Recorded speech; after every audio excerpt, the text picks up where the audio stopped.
Hello everyone, আমার আরও একটা নতুন ভিডিওতে আপনাদের সবাইকে ওয়েলকাম। আজকের দিনটা আমাদের দুবাই ট্রিপের শেষ দিন। আর সত্যি বলতে কি, একটা ট্রিপ যখন শেষ হয়ে আসে সেই মুহূর্তে অদ্ভুত একটা জিনিস কাজ করে। শুধু মনে হয় যে আর একটু যদি সময় পাওয়া যেত। আমাদেরও ঠিক তাই মনে হচ্ছিল। দুবাই মল আর বুর্জ খালিফাকে যেন ঠিকমতো দেখতেই পারলাম না। তাই আজ সকাল সকাল আমরা আবার চলে এসেছি দুবাই মলে। তো আমরা ঠিক করলাম আগে ব্রেকফাস্ট করে নেওয়া যাক। দুবাই অ্যাকোয়ারিয়ামের একেবারে সামনে বসে ব্রেকফাস্ট করার এক্সপিরিয়েন্সটা কিন্তু দারুণ ছিল। আমাদের চারপাশের পরিবেশটা এত সুন্দর ছিল, মানে বিশাল অ্যাকোয়ারিয়াম, তার মধ্যে দিয়ে চলতে থাকা ব্যস্ত দুবাই মল, সব মিলিয়ে সকালের শুরুটা আমাদের কিন্তু দারুণ ছিল। ব্রেকফাস্ট শেষ করে আমরা বেরিয়ে পড়লাম বুর্জ খালিফার দিকে। সত্যি বলছি, যতবারই দেখি মন ভরতেই চায় না। বুর্জ খালিফা দেখতে এসে শুধুমাত্র একটা বিল্ডিং দেখে চলে আসার মতো কিন্তু নয় এটা। প্রচুর জিনিস আছে আশেপাশে, মানে সময় করে আসা উচিত এখানে। তো আমাদের হাতে যেহেতু সময় কম, তাই আমরা মোটামুটি চারপাশটা একটু ঘুরে নিয়ে আমরা বেরিয়ে পড়লাম পরবর্তী ডেস্টিনেশনের দিকে। আমাদের নেক্সট স্টপ হচ্ছে দুবাই ফ্রেম।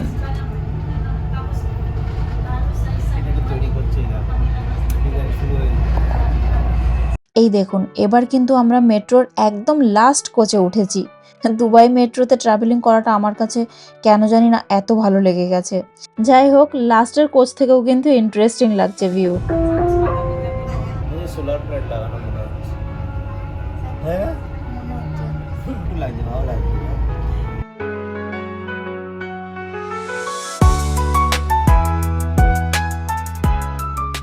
ম্যাক্স মেট্রো স্টেশনে পৌঁছে মাত্র 10 থেকে 15 মিনিট মতো হাঁটার পরেই আমরা কিন্তু দুবাই ফ্রেমে পৌঁছে গেছিলাম। আর সামনে গিয়ে প্রথমবার যখন দুবাই ফ্রেমটাকে দেখলাম, ওহ মাই গড!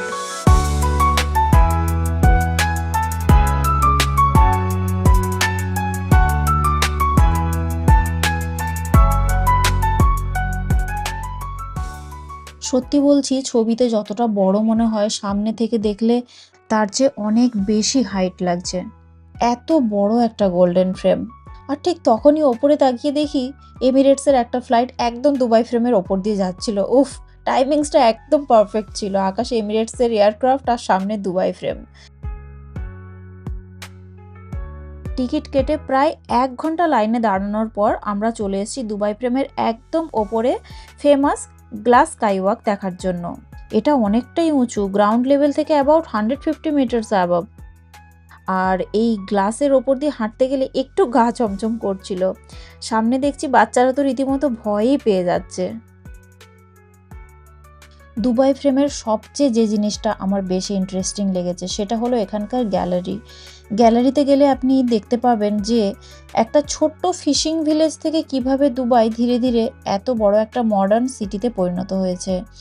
এমনকি এখানকার এমিরাতি কালচার, ট্রেডিশনাল লাইফস্টাইল, এমনকি পুরোনো দিনের বাজার কেমন ছিল, তখনকার দিনে মশলাপাতির যে বাজার ছিল সেগুলোও কিন্তু এখানে দেখা যায়।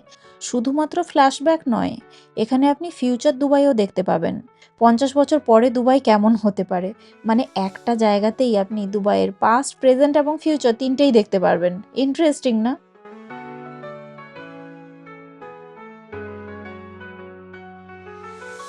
এমনকি দুবাই ফ্রেমের এই ওপর থেকে পুরনো এবং নতুন দুই রূপকেই আপনি দেখতে পারবেন। এই দেখুন, এদিকে তাকালে বুর্জ খালিফা দেখা যাচ্ছে, বিশাল বিশাল স্কাইস্ক্রেপার, মডার্ন আর্কিটেকচার, যে দুবাইকে আমরা এখন চিনি।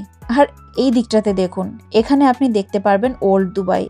এই দিকটাতে কিন্তু কোনো উঁচু বিল্ডিং দেখা যাচ্ছে না, এমনকি বাড়িগুলো দেখেও মনে হচ্ছে যে একটু পুরনো এবং ট্রেডিশনাল আর্কিটেকচারে তৈরি। দূরে সমুদ্রও দেখা যাচ্ছে। এই একটা জায়গায় দাঁড়িয়ে দুবাইয়ের পাস্ট এবং প্রেজেন্ট দুটো সময়কেই একসাথে দেখা, এই ব্যাপারটা আমার ভীষণ ভালো লেগেছে দুবাই ফ্রেমের।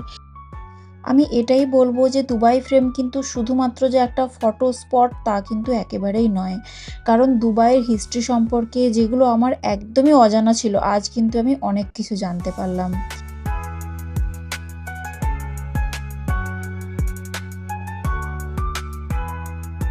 অনেকটা সময় দুবাই ফ্রেমে কাটানোর পর আমাদের দুজনেরই ভীষণ খিদে পেয়ে গেছিল।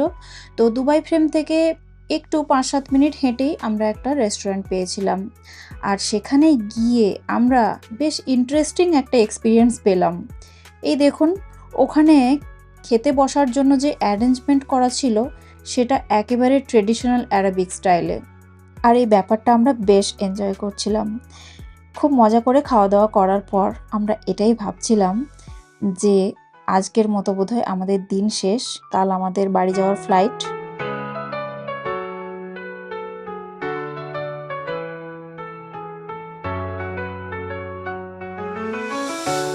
ওয়েট, আমাদের দুবাইয়ের শেষ রাত কিন্তু এখনও বাকি।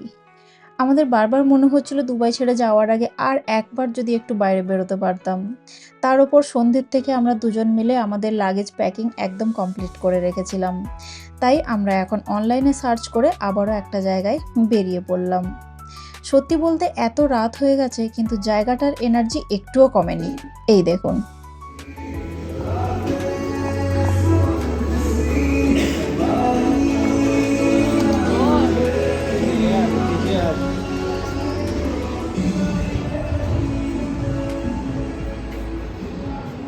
Outside or inside? You choose now. Outside.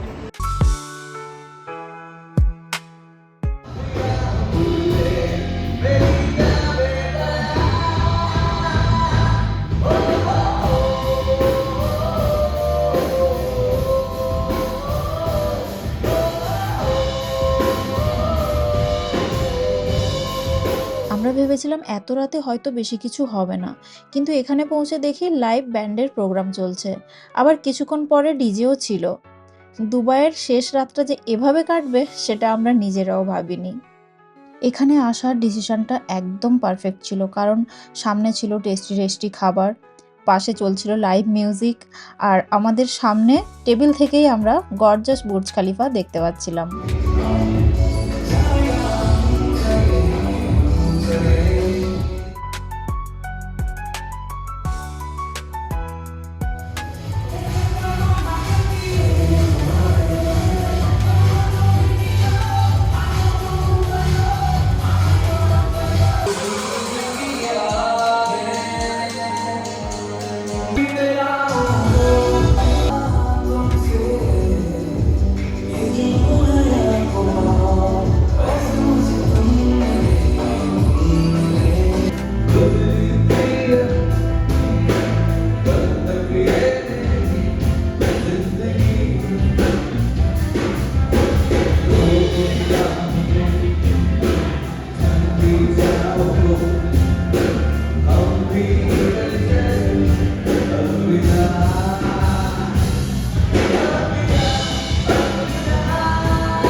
বলছে প্রতিদিন আলাদা আলাদা ব্যান্ড, ওকে ওকে তবে ইন্ডিয়ান সব।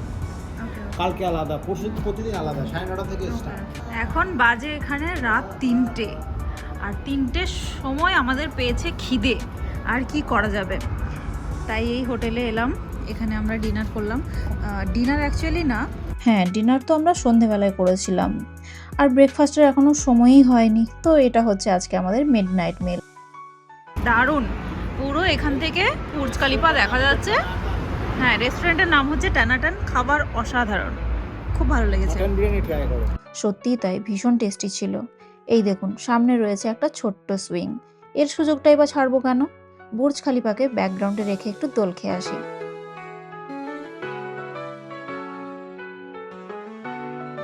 যাই হোক, দুবাই কিন্তু আমাদের এবার অনেক ছোট বড় স্মৃতি উপহার দিয়েছে, আর এই ট্রিপটা শুধু আমাদের কাছে একটা হলিডে নয়, আমাদের কাছে সুন্দর একটা গল্প। তবে এই গল্প এখানেই শেষ নয়, সামনে অপেক্ষা করছে আরও নতুন নতুন জায়গা, নতুন অ্যাডভেঞ্চার। তাহলে আমার এই ভিডিওগুলো আপনাদের কেমন লাগছে আমাকে কিন্তু অবশ্যই কমেন্ট করে জানাবেন, আর ভালো লাগলে একটা লাইক এবং শেয়ার করবেন। চ্যানেলটা সাবস্ক্রাইব করতে কিন্তু একদমই ভুলবেন না। খুব শীঘ্রই দেখা হবে নতুন কোনো গল্পের সাথে নেক্সট ভিডিওতে। So till then stay happy and healthy. Bye by.